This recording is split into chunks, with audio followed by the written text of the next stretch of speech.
বিসমিল্লাহির রহমানির রহিম। ফটাফট মুখ খোল, সবটা A to Z জানতে চাই।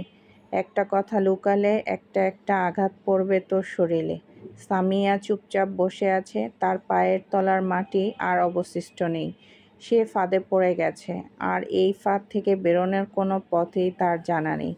এতক্ষণ বহু চেষ্টা করেছিল মোড় ঘোরানোর, অনেক ন্যাকা কান্না আর ইমোশনাল কথা বলে, কিন্তু আজলান আর তুহি যে আটঘাট বেঁধে নেমেছে, এর মধ্যে তুহি আবার আরেকটা দিয়েছে কানের নিচে। তারপর আজলানের ভয়ে এখন চুপ করে গেছে সামিয়া। এর মধ্যে কোথা থেকে যেন আবরারও হাজির হয়েছে। আজলান ঠান্ডা শীতল কণ্ঠে বলে উঠল, সামিয়া, তুই কিছু বলবি নাকি আমাকে অন্য ব্যবস্থা নিতে হবে? হ্যাঁ, করছি। আমিই করেছি সব, চিল্লিয়ে বলে উঠল সামিয়া। আজলান টেবিলে জোরে বাড়ি দিয়ে বলল, গলা নিচে। তুই যে করেছিস এটা আমরা জানি, কেন করেছিস সেটা বল। আর একা তো কিছুই করিসনি, কার সাথে হাত মিলিয়েছিস? হঠাৎ সামিয়া হেসে উঠল। যাক, তাহলে তোরা বোকা না যে ভাবছিস এই পুরো প্ল্যানটা শুধু আমার একার ছিল।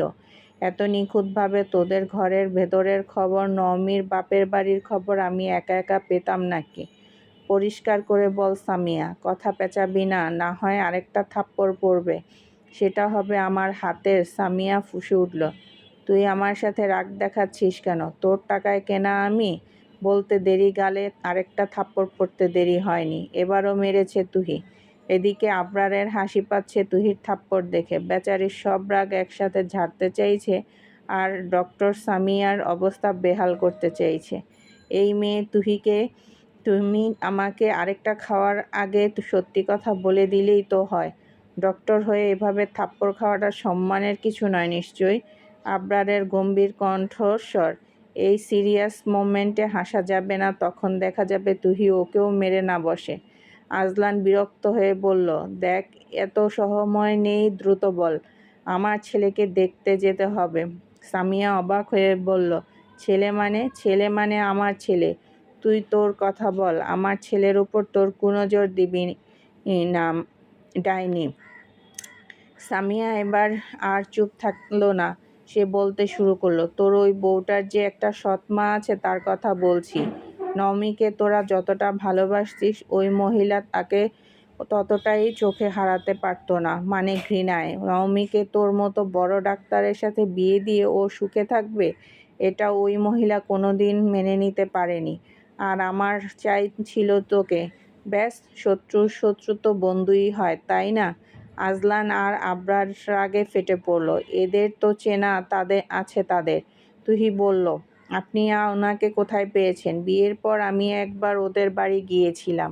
আহিল, তোর মনে আছে কি না জানি না, সেবার আমি অনেক কিছু দেখলাম, বুঝলাম। তোর আড়ালে নওমীকে কে কী বলে সেসব আমার চোখে পড়েছিল। ব্যাস, আমার বুঝতে অসুবিধা হলো না। বুঝতে পারছিলাম আমার স্বার্থ হাসিল করতে ওনাকে প্রয়োজন। আজলান দাঁতে দাঁত চেপে বলল, তোর কিসের স্বার্থ? নওমীর সাথে কেন করেছিস তুই এসব? সামিয়া কোনো দ্বিধা ছাড়া বলল, সেই মেডিকেলের ফার্স্ট ইয়ার থেকে আমি তোকে পছন্দ করি, আর তুই আমাকে পাত্তাই দিস না। ভেবেছিলাম হয়তো পড়ালেখার জন্য, কিন্তু মেডিকেল পার করে ফেলার পরও তোর মধ্যে কোনো চেঞ্জ নেই। হুট করে একদিন শুনলাম তুই বিয়ে করছিস। রাগ হবে না বল আমার? আর তোর জন্য এফোর্ট দেইনি আমি? কত চেষ্টা করেছি তোকে পেতে। আর তুই কি না সাধারণ একটা মেয়েকে বিয়ে করে নিয়ে আসলি, যার পুরো জীবনটাই সাধারণ। স্মার্টনেস বলতে কিছু নেই তার মধ্যে, আর না হারায় এডুকেটেড একদম। এই পর্যায়ে আজলান থামিয়ে দিল ওকে, আঙ্গুল তুলে বলল, যেটুকু বলেছিস ওইটুকুতেই থেমে যা, আর আগানোর চেষ্টা করিস না। আজলানের চাহনি দেখে আর বলার সাহস পেল না, কথাগুলো জোর করে গিলে নিল। আজলান কঠিন কণ্ঠে বলল, নওমী সাধারণ নাকি অসাধারণ, উচ্চশিক্ষিত নাকি স্মার্ট, সেটা জাজ করার তুই কে সামিয়া? ও আমার স্ত্রী ছিল, এখন আমার সন্তানের মা। আর তুই তুই তো স্রেফ একটা লোভী, ঈর্ষাপরায়ণ নারী। নিজের স্বার্থের জন্য একটা মেয়ের জীবন ধ্বংস করতে গিয়ে তুই আজ ডক্টর থেকে একটা সস্তা ক্রিমিনাল হয়ে গেছিস। তোর এই তথাকথিত স্মার্টনেস আর হাই এডুকেশন আজ তোকে কোথায় নামিয়েছে দেখতে পারছিস? সামিয়া চোখ নিচু করে বসে রইল। আবরার বলে উঠল, আমার আগেই সন্দেহ হয়েছিল ওই মহিলাকে। তার মানে আপনি আর ওই ডাইনি মহিলা মিলে দিনের পর দিন নওমিকে মেন্টালি টর্চার করেছেন। আপনারাই ওর মাথায় বিষ ঢুকিয়েছেন যে আজলান আপনাকে ভালোবাসে আর নওমি এ সংসারে একটা বোঝা। আপনারই ওকে বাড়ি ছাড়তে বাধ্য করেছেন। সামিয়া নিচু স্বরে বলল, আমি শুধু এখানে নওমিকে বলতাম, আর আমি এখান থেকে শুধু বলতাম কখন আননোন নম্বর থেকে কল দিয়ে আহিলের কান ভাঙাতে হবে বা মেসেজ করতে হবে সেটা। বাকিটা ওই মহিলা করত। আহিল আর আমার ছবি বানানোর এসব ওর মায়ের কোনো এক ভাইয়ের কাজ। এমনকি যেদিন শপিং মলে নওমিকে আহিল দেখেছিল সেটাও ওদের প্ল্যান্ট। আমি এসব জানতাম না, পরে আমায় বলেছে। আর ডায়েরি এবং চিঠি? আজলান আগ্রহ নিয়ে বলল, চিঠি না হয় তুই রেখেছিস, কিন্তু ডায়েরিতে নওমির হাতের লেখা কিভাবে লিখেছিল? সামিয়া একটা দীর্ঘশ্বাস ফেলল। এতক্ষণে তার গলার তেজ পুরোপুরি দমে গেছে। ধরা যখন পড়ে গেছে তখন আর লুকিয়ে কোনো লাভ নেই। লুকালে তারই ক্ষতি, এটা ভেবেই সে নিচু আর জড়তাহীন গলায় বলল, ডায়েরিটার পুরো আইডিটাই ছিল ওই মহিলার। নওমির হাতের লেখা নকল করা আমার পক্ষে কোনোভাবেই সম্ভব ছিল না। কিন্তু ওই মহিলা তো বছরের পর বছর ধরে নওমিকে খুব কাছ থেকে দেখেছে। নওমির ইন্টারমিডিয়েটের কিছু পুরনো খাতা ছিল ওই বাড়িতে। এসব ওই মহিলার বেশ ভালো করেই জানা ছিল। ওখান থেকেই নওমির কিছু পুরনো লেখার পাতা ও ছিঁড়ে রেখেছিল। আজলান তীক্ষ্ণ চোখে তাকিয়ে রইল। সামিয়া আবার বলতে লাগলো, সেই ছেঁড়া পাতা সে আমার কাছে পাঠায়। গ্রামে তো আর গ্রাফোলজিস্ট হাতের লেখা বিশেষজ্ঞ পাবে না তাই। আর এই একটু থেমে গেল। সকালের দিকে চোখ বুলিয়ে বলল, এই গ্রাফোলজিস্ট এর প্ল্যানটা আমারই ছিল, বলেই গালে হাত দিয়ে দিল। এটা দেখে আবরার না হেসে পারল না, পরক্ষণেই সিরিয়াস হয়ে দাঁড়ালো। সামিয়া গালে হাত দিয়ে এক মুহূর্ত চুপ করে রইল, যেন নিশ্চিত হতে চাইল তুহি আবার হাত চালায় কিনা। তুহি অবশ্য এবার মারল না, তবে তার চোখে মুখের ঘৃণা আর তাচ্ছিল্য যেন সে সামিয়াকে জীবন্ত পুড়িয়ে মারবে। সামিয়া একটা শুকনো ঢোক গিলে বাকিটুকু বলতে শুরু করল, আমি ঢাকার একটা চেনা গ্রাফোলজিস্টকে দিয়ে নওমির ওই পুরনো খাতার লেখার স্টাইলটা হুবহু কপি করাই। দিনের পর দিন প্র্যাকটিস করিয়ে একটা পুরো ডায়েরি রেডি করা হয়, যেখানে এমনভাবে কথাবার্তা সাজানো ছিল যেন মনে হয় নওমি তোকে কোনোদিন ভালোই বাসিনি। আর চিঠির কথা যেটা বলছিস, তুই যেদিন ইমার্জেন্সি ওটিতে ব্যস্ত ছিলি, আমি তোর কেবিনে এসে তোর জ্যাকেটের পকেট থেকে চাবির গোছাটা সরাই। তারপর ডায়েরি আর বানানো চিঠিগুলো তোর ঘরের আলমারিতে সেট করে দিয়ে আসি। এই সবটাই ওই মহিলার কথা মতো হয়েছে। ওই বাড়ি থেকে নওমির আড়ালে তার নামে চিঠিপত্র রাখা আর তোকে ফোন করে উস্কে দেওয়ার কাজটা ওই সামলেছে। নওমি বোকা মেয়ে, এত কিছু ধরতে পারেনি। সামিয়ার মুখে এই ঠান্ডা মাথার নিখুঁত ব্লুপ্রিন্ট শুনে সকলের রাগে মুখ লাল হয়ে উঠল। আজলান বলল, একটা মানুষ এতটা নিচে নামতে পারে? তাও কি না একটা মানুষের সংসার ভাঙার জন্য? তোর একটু বুক কাঁপল না? নিজের ফোন হাতে নিতে নিতে বলল, ইউনো, আমার হাত নিষ্পিস করছে, কিন্তু আমি বাহিরের মেয়ে মানুষ ছুঁই না। আর সেখানে তোর মতো নোংরা নর্দমা তো একদমই না। না হলে তুই ছেলে হলে আজ তোর সুস্থ অবস্থা থাকতো না। আজলান টেবিলের ওপর রাখা ফাইলটা সজোরে এক পাশে ছুঁড়ে ফেলে সোজা সামিয়ার সামনে এসে দাঁড়ালো। দাঁতে দাঁত পিষে বলল, ডক্টর সামিয়া, তুই ভেবেছিলি এই সাদা অ্যাফ্রন তোকে সারা জীবন আড়াল করে রাখবে। তোদের এই পাপের শাস্তি আজ তোদের পেতেই হবে। এই যে ডাক্তারি পেশা নিয়ে তোর এত দেমাগ, এত অহংকার, আজ এই মুহূর্ত থেকে তোর সেই পরিচয়ের সমাপ্তি ঘটল। তুই আর কোনো দিন এই পেশায় থেকে কোনো মানুষের সেবা করার যোগ্যতাই রাখিস না। সামিয়া অবাক হয়ে গেল, কী বলছে এসব? আজলান শুধু একটা ফোন করে কিসব বলল, তারপর ওকে বলল বের হয়ে যেতে। ও আগেই সব রেডি করে রেখেছিল, প্রমাণসহ সবটা এখন পৌঁছে গেছে ওখানে। সামিয়া অবাক কণ্ঠে বলল, কি বলছিস তুই? কি করেছিস? আজলান বাঁকা হেসে বলল, যা যা নোটিশ চলে আসবে তখন জানবি। তবে এইটুকু জেনে রাখ, তোর এতক্ষণ ধরে স্বীকার করা সবটা ডিএমসিতে পৌঁছে গিয়েছে। তোর ক্যারিয়ার আজ এখানেই। আমার কেবিনে আমার হাতেই শেষ। আজলান নিজের ফোন আর গাড়ির চাবি নিয়ে কেবিনের বাইরে পা বাড়ালো। সামিয়া পেছন থেকে চিৎকার করে উঠল, আহিল, কি করেছিস তুই এটা? এটা করতে পারিস না তুই। আজলান হেঁটে চলে গেল আর সামিয়ার চিৎকার বিলীন হয়ে গেল। গাড়িতে বসে মাথা জাকিয়ে সব ঝেড়ে ফেলার চেষ্টা চালালো।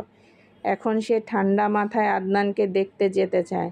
সেই কাল রাতে দেখেছিল, এখন এই বুকটা পুড়ছে, অথচ 3টা বছর সে জানতেই পারেনি তার একটা ফুটফুটে ছেলে আছে। জানলে কি হতো? থাকতে পারতো 3টা বছর দূরে? কখনোই না। দরকার পড়লে নমির পা ধরে ক্ষমা চেয়ে নিয়ে আসতো ওদের নিজের কাছে। এখনও সে যত দ্রুত সম্ভব ওদের নিয়ে আসার চেষ্টা করবে। নমি আর আদনানের খবর জানার পর ওদের ছেড়ে থাকতেই ইচ্ছা হয় না। হাসপাতালে যখন ও প্রথমবার ছেলেটাকে দেখেছিল তখন এক অদ্ভুত টান অনুভব করেছিল বুকে। অথচ তখনও জানতো না এই নিষ্পাপ মুখটাই তার জীবনের সবচেয়ে বড় হাহাকার আর সবচেয়ে বড় আনন্দের কারণ হতে যাচ্ছে। 3টা বছর, 3টা দীর্ঘ বছর ধরে তার কলিজার টুকরোটা এই পৃথিবীর আলো বাতাস দেখছে, বড় হচ্ছে, অথচ বাবা হয়ে সে তার অস্তিত্বেরই খবর জানতো না।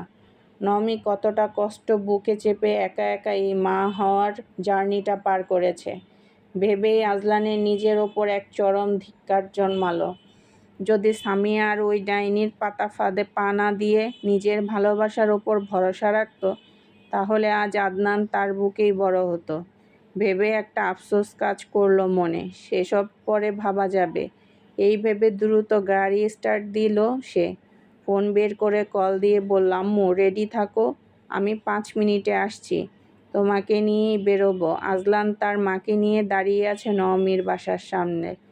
আজলানের মা বারবার জিজ্ঞেস করছে, কোথায় এসেছি? আজলান বারবার বলছে, ধৈর্য ধর আম্মু, এই আহিল ঠিক করে বল তোর কোথায় এনেছিস, এখানে কে থাকে?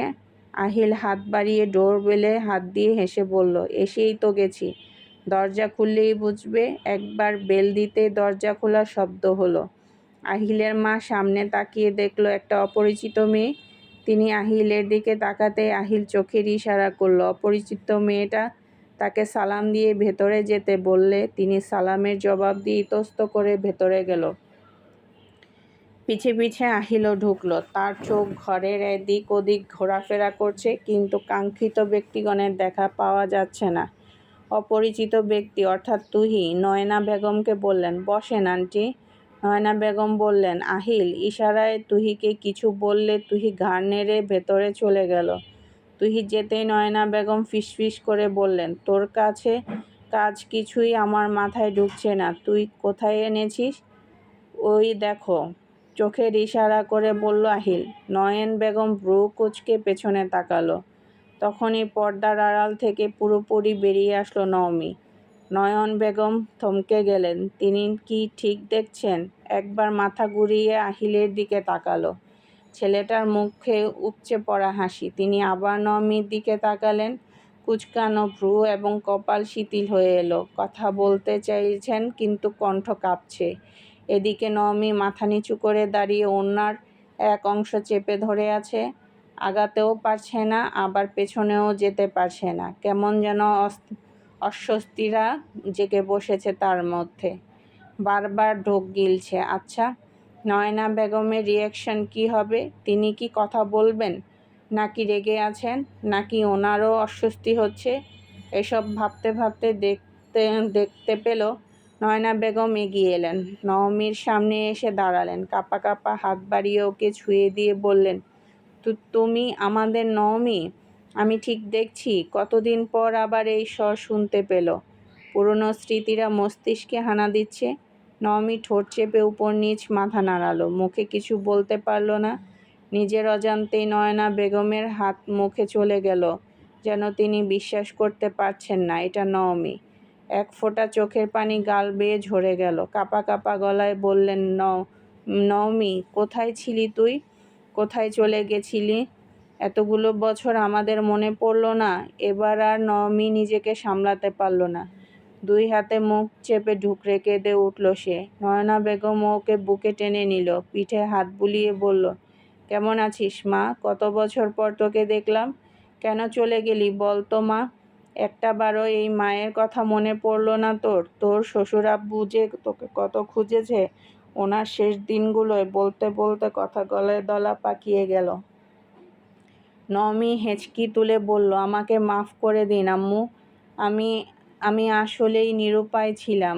নমির মুখে অনেক দিন পর আম্মু ডাকটা শুনে নয়না বেগমের বুকটা জুড়িয়ে গেল। তিনি পরম মমতায় ওর গাল দুটো হাত দিয়ে মুছে দিলেন। নমি থেকে চোখ সরিয়ে চোখে পড়ল নমির কোল ঘেঁষে দাঁড়িয়ে থাকা একটা ছোট্ট বাচ্চা, যে গোল গোল চোখে ওনাকেই দেখছে। মুহূর্তেই অজানা চিন্তায় বুকের ভেতরটা কেঁপে উঠল। নওমিকে এতদিন পর দেখায় আবেগের বশে ভুলতে বসেছিল। নওমি এখানে কেন? কারা এরা? ওর কি নতুন কোনো সংসার আছে? নওমিকেই বা আহিল কোথায় পেল? এসব ভাবনার মাঝে আহিল এগিয়ে এলো। নয়না বেগম দুজনের দিকে এক পলক তাকিয়ে নওমির দিকে তাকিয়ে প্রশ্ন করল, এই বাচ্চাটা কে মা? নওমি কিছুক্ষণ কাচুমাচু করল। আহিল চুপচাপ দাঁড়িয়ে ওর দিকে অপলক তাকিয়ে। নওমি একটু পর মাথা তুলে জিভ দিয়ে ঠোঁট ভিজিয়ে বলল, মা, আমার ছেলে আদনান আউজাদ, আমার ছেলে। শুনে যে ভয়টা অনুভব করেছিল আদনান আউজাদ, শুনে তার থেকে বেশি খুশি অনুভব করল নয়না বেগম। আউজাদ যেহেতু দিয়েছে তাহলে তো আহিলের ছেলে। তিনি খুশির সঙ্গে অবাক হলেন ভীষণ। আহিলের ছেলে। এক পলক নিচে তাকিয়ে দেখলেন বয়স মনে হচ্ছে 2-2.5 বছর।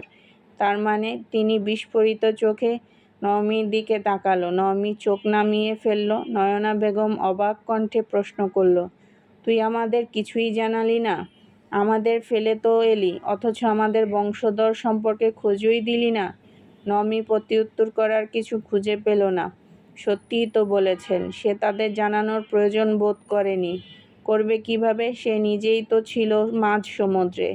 তখন তো আহিল আর ওর নিজেদের বিশ্বাস নিয়ে মেতেছিল। নওমি উল্টো তাদের কাছ থেকে লুকিয়ে রাখতেই চেয়েছিল, কারণ দুনিয়াতে তো আদনান ছাড়া আর কেউই নেই। নয়না বেগম নওমিকে ছেড়ে আদনানের সামনে ঝুঁকে বলল, কেমন আছেন দাদু ভাই? আদনান ভয়ার্ত চোখে নওমির দিকে তাকালো। নওমি ভেজা চোখে হাসল, যাতে আদনান আশ্বস্ত বোধ করে। নয়না বেগম ওর পানে হাত বাড়িয়ে কাছে ডাকলেন, আসো দাদু ভাই, আমার কাছে আসো তো দেখি। আদনান একবার মায়ের দিকে আবার তুহির দিকে তাকালো। মা, আয়, তুই যেহেতু আছে কিছু হবে না। এই ভেবে আদনান ছোট ছোট পা বাড়িয়ে একটু এগোলো। নয়না বেগম ওকে কোলে নিয়ে দাঁড়িয়ে গেল। আদনানকে দেখে ওনার মুখ থেকে হাসি সরছেই না। কি আদুরে বাচ্চাটা! এটা আমার আহিলের ছেলে। হ্যাঁ, মিল আছে তো। তিনি আদনানকে নিয়ে আহিলের সামনে গিয়ে দাঁড়ালো। আহিলের মুখেও হাসি। সে এগিয়ে এসে আদনানকে ডাকলে আদনান কিছু বলল না। আহিল হেসে ওকে নিজের কোলে নিয়ে বুকে চেপে ধরল। আহিলের মা বাচ্চাদের মতো উৎফুল্লের সাথে আহিলকে বললেন, এটা সত্যিই তোর ছেলে আহিল? মায়ের প্রশ্নে আহিল বুক ফুলিয়ে বলল, হ্যাঁ আম্মু, এটা আমার ওই ছেলে। আহিলের মা আবার আদনানকে ওর কোল থেকে টেনে নিজের কোলে নিল। এভাবে বারবার অপরিচিত অর্ধপরিচিত এক একজনের কোলে ট্রান্সফার হওয়া আদনান ভয় পেয়ে মায়ের দিকে তাকিয়ে ঠোঁট ফুলিয়ে ফেলল। মা দূরে দাঁড়িয়ে তাকিয়ে আছে, কিন্তু তাকে নিচ্ছে না দেখে মুহূর্তেই কেঁদে উঠল হাত বাড়িয়ে।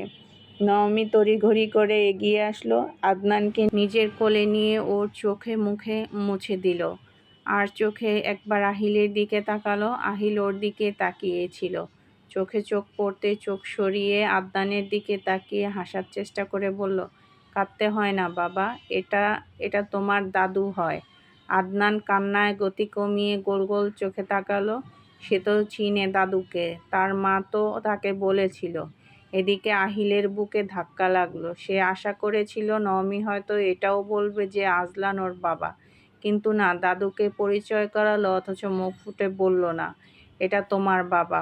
সে বুক ভরে একটা দীর্ঘশ্বাস নেওয়ার চেষ্টা করলো, কিন্তু বাতাস যেন তার ফুসফুস পর্যন্ত পৌঁছালো না। মন খারাপ হলো, বুক ভার হলো কেন যেন। আজ এত খারাপ লাগছে কেন? যেদিন হাসপাতালে আদনান বাবা বলেছিল তাকে, সেদিন তো কোনো অনুভূতি হয়নি। নওমি যখন ওর সামনে দাঁড়িয়ে অস্বীকার করে বলেছিল সে ওর বাবা নয়, তখন তো খারাপ লাগেনি। আজ কেন লাগছে? জেনেছে বলে? সে তো সেদিন চিনতেই পারেনি। নওমি বোধহয় বুঝলো আজলানের মনের অবস্থা, কিন্তু সে আহিলের দিকে তাকালোই না। আদনানকে শান্ত করে দাদুর সাথে পরিচয় করিয়ে ওর সাথে সহজ করে দিল। আর আহিল শুধু এক দৃষ্টে নওমি আর তার ছেলের দিকে তাকিয়ে রইল, কিন্তু মন খারাপ রাখলো না। মনে মনে ভাবলো, আম্মুকে দাদু বলেছে, মানে আমি তো বাবাই হব। বাচ্চাদের মতো রাগ করলে হবে না আহিল। একবার রাগ করে সব হারিয়েছিস, এবার আর তা করলে হবে না, একদম না। তাছাড়া এই মুহূর্তগুলো আমি অনুভব করতে চাই। রাগ করে মন খারাপ করে কাটিয়ে দিলে পরে নিজেই আফসোস করবি। এই ভেবে সে মুখে হাসি ফুটিয়ে পকেট থেকে দুটো চকলেট বের করলো। আদনানের দিকে এগিয়ে দিয়ে বলল, নিবে আদনান? আদনান চকলেটগুলোর দিকে হাত বাড়িয়ে নিতে গেলে আহিল সেগুলো সরিয়ে দিয়ে বলল, নিতে হলে আমার কোলে আসতে হবে, নো কান্নাকাটি। আদনানের চেহারা দেখে মনে হলো সে চিন্তিত, কি করবে। আহিল হেসে 2 হাত বাড়ালো, অর্থাৎ কোলে আসো। আদনানও সুরসুর করে হাত বাড়িয়ে দিল মায়ের কোল থেকে। আহিল ওকে কোলে তুলে চকলেট হাত দিয়ে বলল, নাও। আদনান খুশি মনে আহিলের কোলেই বসে রইল। আহিলকে ওকে একটু পর পর চুমু খাচ্ছে, আবার গাল টিপে দিচ্ছে, মন চাচ্ছে কোঁচলে ফেলতে। এত আদুরে বাচ্চাটা যে তার যেন বিশ্বাসই হচ্ছে না। ইস, ও ছোটবেলায় নিশ্চয় আরও কিউট ছিল, দেখতে পারল না। আদনানের ছোটবেলার কথা মনে পড়তেই মনটা একটু খারাপ হলো। তবে যেমনই হোক, আদনানকে নওমি খারাপ রাখেনি, খুব যত্ন করেই বড় করেছে বোঝা যায়। কিন্তু নওমিকে অনেক সাফার করতে হয়েছে, এইটুকু বুঝতে পারে আদনান। একজন সিঙ্গেল মাদার হিসেবে সমাজে চলা কম কথা না। আমাদের সমাজ তো মেয়েদের ছোট করেই দেখে, কিছু না করেও দোষী বানাতে ছাড়ে না। তার উপর নওমির সাথে পরিবারের কেউই ছিল না। মা! আদনানের আওয়াজে ধ্যানভঙ্গ হলো আহিলের। নওমি আর তার মা রান্নাঘরে, যেটা এখন থেকে স্পষ্ট দেখা যায়। আদনান নওমির দিকে ইশারা করে ডাকছে যে, অর্থাৎ মায়ের কাছে যাবে। আদনান ওকে চেপে ধরে বলল, কেন রে? মায়ের কাছে তো সারাক্ষণই থাকিস, আমার কাছে একটু থাকলে কি হয়? আদনান ফ্যালফ্যাল নয়নে তাকিয়ে থাকলো। সে দৃষ্টি দেখে আহিল বলল, আমি তোর বাবা, আমার কাছে থাক, মায়ের কাছে পরে যাস। বাবা! কি কিউট করে বলল। আহিল হেসে ওর গাল টেনে টুপ করে চুমু দিয়ে বলল, হ্যাঁ বাবা। একবার বাবা বলল তো। এবার আদনান চুপ হয়ে গেল। বাবা তো দূর, কোনো কথাই বলল না। আজলান হতাশার শ্বাস ছেড়ে বলল, তোকে কিডন্যাপ করে নিয়ে যাব, বুঝলি? তখন আমার সাথে থাকতে হবে। আদনানকে বড় বড় চোখ করে তাকিয়ে থাকতে দেখে জিভ কেটে বলল, ইস, কি বলে ফেললাম। না, তোমাকে কিছু করব না আমি। তোমার মায়ের থেকে আলাদা করব না বলছি না। এইটা ভুলে মুখ দিয়ে বের হয়ে গেছে। তুমি মায়ের কাছেই থাকবে। তোমাকে আর তোমার মাকে আমার কাছে নিয়ে যাব।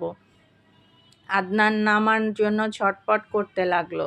তা দেখে আহিল বলল, আরে বললাম তো কোথাও নিব না, এমন করছিস কেন? থাক না আমার কোলে, হয়েছিস মায়ের মতো জেদি, তাই না? আদনানের ছটপটানি কমল না। আহিলও গালটা আলতো করে ছুঁয়ে একটু হাসলো। তারপর আদনানকে আলতো করে কোল থেকে নামিয়ে মেঝেতে দাঁড় করিয়ে দিল। মেঝেতে নামতেই আদনান 2 হাতে চকলেট দুটো শক্ত করে ধরে দৌড়ানোর চেষ্টা করে রান্নাঘরে চলে গেল। আহিল হেসে ফেলল ওকে এমন দৌড়াতে দেখে। তারপর সোফায় হেলান দিয়ে বসে একটা দীর্ঘশ্বাস ফেলল। তার চোখ জোড়া রান্নাঘরের দরজার দিকেই আটকে রইল। ওখান থেকে ও স্পষ্ট দেখতে পেল নওমি আদনানকে আসতে দেখে নিচু হয়ে ওকে নিজের কাছে টেনে নিল। আদনান খুব উৎসাহ নিয়ে আহিলের দেওয়া চকলেট দুটো উঁচিয়ে ওর আম্মুকে দেখাচ্ছে। নওমি চকলেট দুটোর দিকে তাকিয়ে একবার আর চোখে ড্রয়িং রুমের দিকে তাকালো, যেখানে আহিল একদৃষ্টে ওদের দিকেই চেয়ে আছে। নওমি দ্রুত চোখ সরিয়ে নিয়ে আদনানকে ওখানকার একটা ছোট্ট টুলে বসিয়ে দিল। আদনান টুলে বসে একবার ড্রয়িং রুমে উঁকি দিল। আহিলকে দেখে ফিচফিচ করে হেসে দিল। সেটা দেখে আহিলের মনে পাখিরা যেন ডানা মেলে উড়াল দিল। বিড়বিড় করে বলল, আমি যে তোমাদের অপেক্ষাতেই আছি, আমি হাল ছাড়ব না, যত যাই হোক। আজ আদনান বাবা বলতে থেমে যাচ্ছে, তুমি পরিচয় দিতে অস্বস্তিতে পড়ছো, কিন্তু একদিন ও নিজেই দৌড়ে এসে আমার কোলে ঝাঁপিয়ে পড়ে বলবে, তুমি আমার বাবা। ইনশাল্লাহ চলবে। আপনি যদি আমার চ্যানেলে নতুন হয়ে থাকেন তাহলে অবশ্যই চ্যানেলটি সাবস্ক্রাইব করে দিবেন।